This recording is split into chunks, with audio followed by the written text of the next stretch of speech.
إن الحمد لله نحمده ونصلي على رسوله الكريم أما بعد فأعوذ بالله من الشيطان الرجيم بسم الله الرحمن الرحيم وعن أبي أمامة رضي الله عنه قال رسول الله صلى الله عليه وسلم أنا زعيم ببيت في ربز الجنة لمن ترك المراء وإن كان محقا وببيت في وسط الجنة لمن ترك الكذب وإن كان مازحا وببيت في أعلى الجنة لمن حسن خلقه رواه ابو داود وصححه الالبانی۔ سامعین محترم، دنیاوی رواج کے اندر اگر کسی مجرم کو یا کسی بھی ناحیے سے کسی کی ضمانت دے کوئی بااثر شخص، اس کی ضمانت کو قبول کی جاتی ہے۔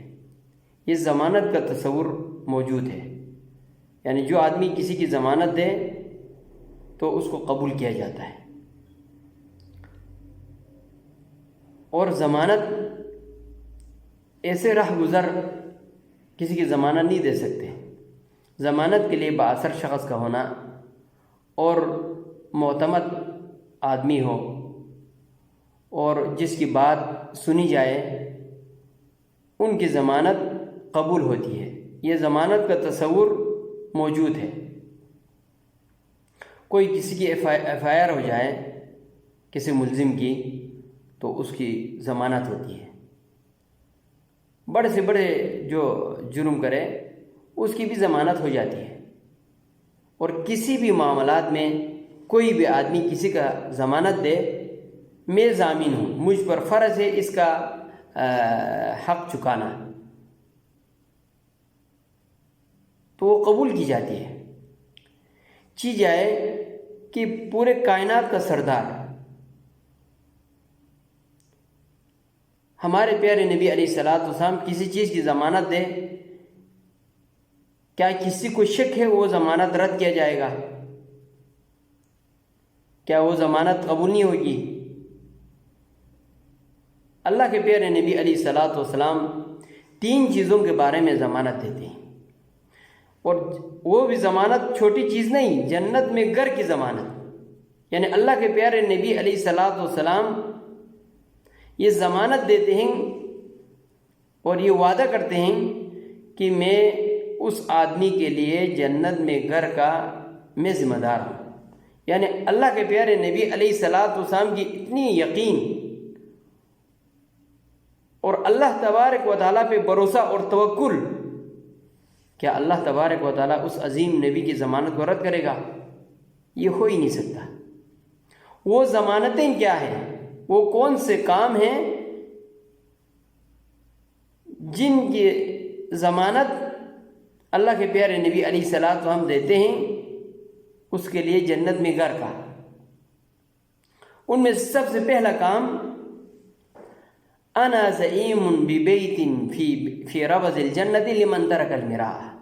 مختلف دنیا میں مختلف معاملات ہوتے ہیں، جھگڑا فساد اس طرح کے معاملات ہو جاتے ہیں، تو اللہ کے پیارے نبی فرماتے ہیں میں اس آدمی کا ضامن ہوں جنت میں ایک گھر دینے کا، میں ذمہ دار ہوں اس آدمی کے لیے جنت کے اندر ایک گھر دینے کا، لمن ترک المراء، جو جھگڑے کو چھوڑ دے، یعنی جھگڑا فساد کو ترک کر کے، اگرچہ وہ ان کا نہ محقن، اگرچہ وہ حقدار ہے کسی بھی معاملے کے اندر، وہ خود اس کا حق بنتا ہے کہ وہ لڑے، وہ عدالت میں پیش ہو، لیکن اس کے باوجود وہ چھوڑ دیتا ہے۔ لڑائی جھگڑا کر کے کیا فائدہ؟ اتنا بڑی بات نہیں ہے، چھوڑ دو، معاف کر دیتا ہے، درگزر کرتا ہے۔ ہاں، اگر وہ عدالت میں پیش ہو، اس اپنے حق کے لیے لڑے تو جائز ہے، کوئی مسئلہ نہیں، لیکن وہ اس بات سے ڈرتا ہے کہ آپس میں جھگڑا فساد نہ ہو، معاملات طے ہو، میں چھوڑ دیتا ہوں، اپنا حق سے دستبردار ہوتا ہوں۔ اللہ کے پیارے نبی اس آدمی کے لیے جنت میں ایک گھر دینے کا ذمہ اٹھاتے ہیں، ضمانت دیتے ہیں۔ اور دوسری بات وَبِبَيْتٍ فِي وَسْطِ الْجَنَّةِ لِمَنْ تَرَكَ الْكَذِبَ، اور جنت کے درمیان میں ایک گھر دینے کی ذمہ داری لیتا ہے لمن ترک الکذب، جو جھوٹ چھوڑ دے، یعنی جھوٹ چھوڑ دے، وَإِن كَانَ مَازِحًا، اگر جی مذاق میں ہو، مذاق والے جھوٹ بھی چھوڑ دے۔ بہت سے لوگ اچھے خاصے اچھے بھلے لوگ مذاق میں جھوٹ بولتے ہیں۔ دیکھو مذاق میں جھوٹ بولنا بھی گناہ ہے، جھوٹ ہوتا ہے، لیکن وہ مذاق میں بھی جھوٹ بولنا چھوڑ دے، اصل تو اصل ہے، لیکن مذاق میں بھی جھوٹ بولنا چھوڑ دے تو اس کے لیے جنت کے درمیان میں ایک گھر کی ضمانت دیتے ہیں۔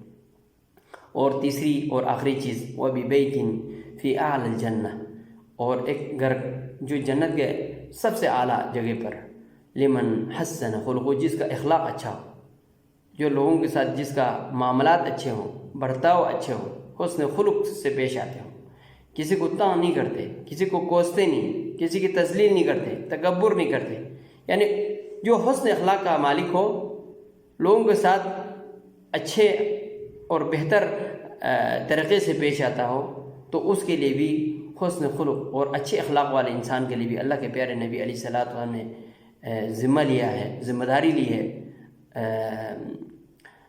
ضمانت دی ہے کہ اس کے لیے جنت کے اعلیٰ مقام پر سب سے اوپر والے درجے میں اس کے لیے ایک گھر دے دے۔ اللہ تبارک و تعالیٰ سے کہ اللہ تبارک و تعالیٰ ہمیں ان عظیم فرمودات پر عمل کرنے کی توفیق دے اور جنت میں ہمیں اعلیٰ مقام پر فائز کرے۔ وآخر دعوانا ان الحمد للہ رب العالمین۔